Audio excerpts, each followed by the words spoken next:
Hello friends, welcome to my YouTube channel study Bihar. तो आप लोग कैसे हैं? आई होप आप लोग अच्छे होंगे। तो आज की इस वीडियो में हम लोग कक्षा 10वीं के हिंदी गद्य खंड का अध्याय 6 बहादुर कहानी के बारे में पढ़ेंगे। बहादुर कहानी से जितने भी टाइप से ऑब्जेक्टिव बनते हैं उन सभी ऑब्जेक्टिव क्वेश्चन को मैं आपको एक टेक्निक के माध्यम से याद कराऊंगा। इसलिए वीडियो को अंत तक देखिएगा ताकि आपका ऑब्जेक्टिव क्वेश्चन क्लियर हो जाए और परीक्षा में आप बेहतर से बेहतर रिजल्ट ला सके। तो मेरे प्यारे दोस्तों, अगर आप चैनल पर नए हैं तो चैनल को सब्सक्राइब कर बेल आइकन इम्प्रेस कर दें ताकि आगे आने वाले वीडियो का अपडेट आपको मिलता रहे। तो देखिए, आपसे क्वेश्चन क्या पूछा जा सकता है कि बहादुर शीर्षक पाठ है, क्या है? तो कहानी है। क्या है? कहानी है। और बहादुर शीर्षक कहानी के लेखक कौन है? तो बहादुर शीर्षक कहानी के लेखक कौन है? अमरकांत। अब याद आपको कैसे रखना है? तो आपको यही टेक्निक अपनाना है कि बहादुर आदमी जो होते हैं मरने के बाद भी अमर होते हैं, उनकी गाथाएं गाई जाती है। तो इसलिए बहादुर शीर्षक कहानी के लेखक आपको याद रखना है कि अमरकांत। तो अमरकांत का जन्म कब हुआ था? तो जुलाई 1925 में। अमरकांत का जन्म कब हुआ था? तो जुलाई 1925 में। उसके बाद अमरकांत का जन्म स्थान, तो अमरकांत का जन्म स्थान नागरा बलिया उत्तर प्रदेश। तो इसको भी आप याद रखिएगा। बहादुर जो होते हैं युद्ध लड़ते हैं। क्या होते हैं? युद्ध लड़ते हैं। युद्ध में क्या होते हैं? बहुत सारे लोग की ना अपने बलिदान देते हैं। इसलिए अमरकांत का जन्म स्थान पूछेगा तो बलिया आपको याद रखेगा कि युद्ध बहादुर लोग युद्ध लड़ते हैं, युद्ध में बहुत सारे लोग बलि चढ़ जाते हैं, तो इसलिए बलिया याद रखेगा। तो अमरकांत का जन्म स्थान पूछेगा तो नागरा बलिया उत्तर प्रदेश, क्योंकि बलिया उत्तर प्रदेश में पड़ता है तो एगो बलिया याद रखिएगा तो सब याद हो जाएगा। तो अमरकांत का जन्म स्थान पूछेगा तो क्या बताइएगा? नागरा बलिया उत्तर प्रदेश। नागरा दिया रहेगा और चाहे बलिया उत्तर प्रदेश दिया रहेगा। उसके बाद हाई स्कूल की शिक्षा, मतलब बहादुर शीर्षक कहानी के लेखक जो है अमरकांत जो है हाई स्कूल की शिक्षा जो कहां से प्राप्त किए थे? तो गवर्नमेंट हाई स्कूल बलिया से। उसके बाद आपसे क्वेश्चन क्या पूछा जा सकता है कि कहानीकार, मतलब बहादुर शीर्षक के कहानीकार कौन है? अमरकांत। उसके बाद अमरकांत जो है इंटरमीडिएट परीक्षा कहां से पास किए थे? किस कॉलेज से पास किए थे? तो सतीश चंद्र कॉलेज बलिया से। इंटरमीडिएट इन्होंने कहां से किया था? तो सतीश चंद्र बलिया से। कब किया था? तो 1946 में। 1946 में, मतलब इंटरमीडिएट परीक्षा इन्होंने कब पास किया था? तो 1946 में। उसके बाद बीए इन्होंने किया था 1947 ईस्वी में। आज पूछे अमरकांत ने ना बीए कहाँ से किए थे? तो इलाहाबाद विश्वविद्यालय से। उसके बाद आपसे क्वेश्चन पूछा जा सकता है कि सैनिक संपादकीय विभाग में नौकरी इन्होंने कब की थी? तो 1948 में। कौन? तो अमरकांत ना। अमरकांत ने सैनिक संपादकीय विभाग में नौकरी कब की थी? तो 1948 ईस्वी में। उसके बाद आपसे क्वेश्चन पूछा जा सकता है कि लेखक अमरकांत की पत्नी, मतलब लेखक अमरकांत की पत्नी का नाम क्या था? तो निर्मला। क्या था? निर्मला। और लेखक का बड़ा पुत्र का नाम जो था क्या था? किशोर था। क्या था? किशोर। उसके बाद लेखक का परिचय समाप्त हुआ और इसमें क्या किया गया? बहादुर किसको बताया गया? बहादुर एक नौकर है। तो उसके अब इतिहास के बारे में जानेंगे कि बहादुर था। बहादुर क्या था? एक नौकर था।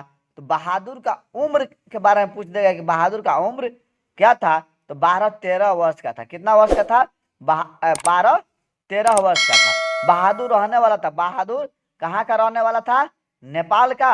आपसे क्वेश्चन पूछ देगा कि बहादुर कहाँ से भाग कर आया था? तो नेपाल का रहने वाला था, तो नेपाल के ना से भाग कर आएगा।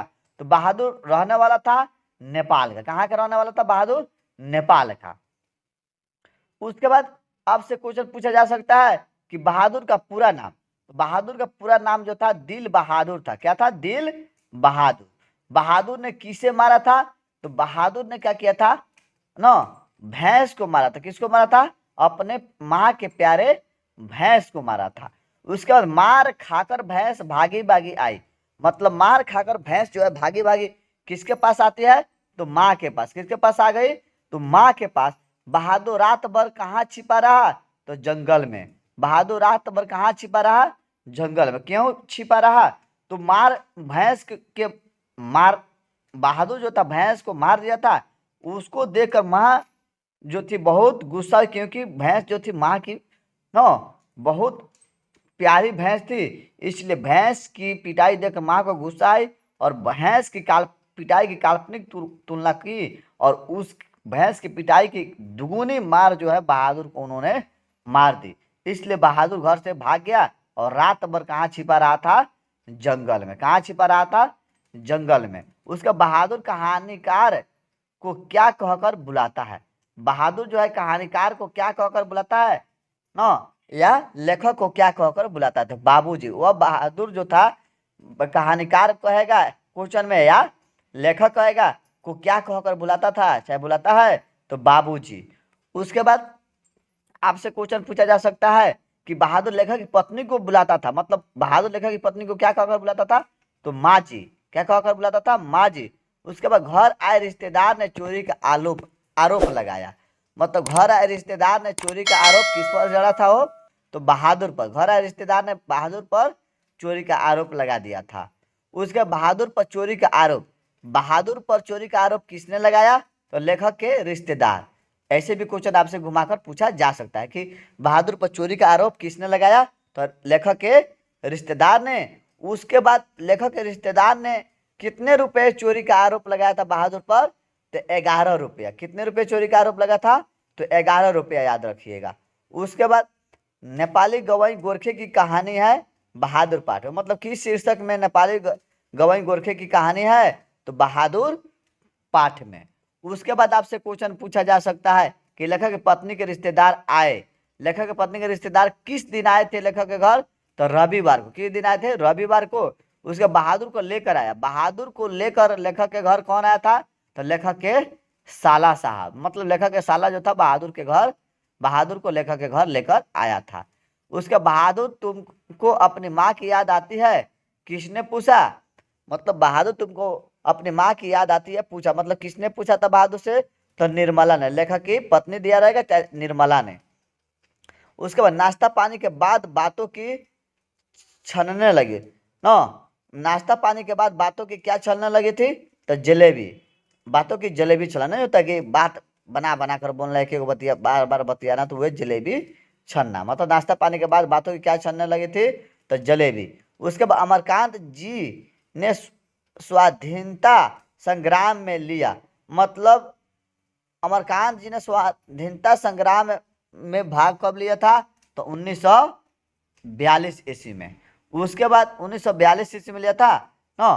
तो उसके बाद आपसे क्वेश्चन क्या पूछा जा सकता है कि निर्मला आंखों पर रख कर रोने लगी।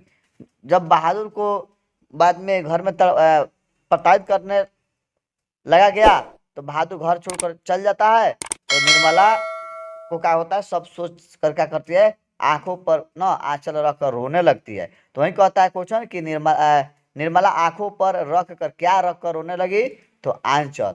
उसका लड़के ने हंडिया से कितने रुपए निकाले? तो 2 रुपये। मतलब बहादुर को जब उसकी माँ मारी थी तो वह घर से भागा था, तो घर में घुस कर हंडिया से 2 रुपये निकाल कर भाग कर जंगल में छिप गया था ना, भाग गया था ना। तो लड़के ने हंडिया से कितने रुपये निकाले थे? तो 2 रुपया।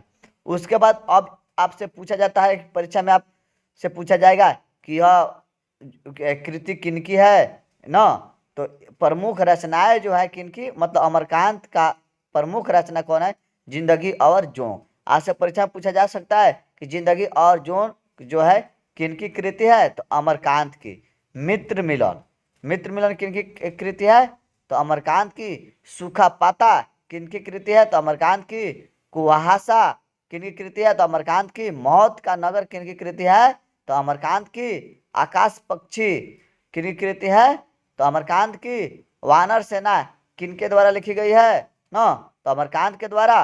बीच की दीवार और ग्राम सेविका, यह सभी जो है अमरकांत के द्वारा लिखी गई कृति है। तो इतने टाइप से क्वेश्चन इस चैप्टर से बनते हैं और इससे ज्यादा आपके परीक्षा में नहीं पूछा जाएगा। इसलिए इन सभी क्वेश्चनों को आप बेहतर से बेहतर याद करने का प्रयास कीजिएगा ताकि आपका परीक्षा में रिजल्ट जो हो बेहतर से बेहतर हो और आप अपने समाज में नाम कमा सके। जय हिंद, जय भारत।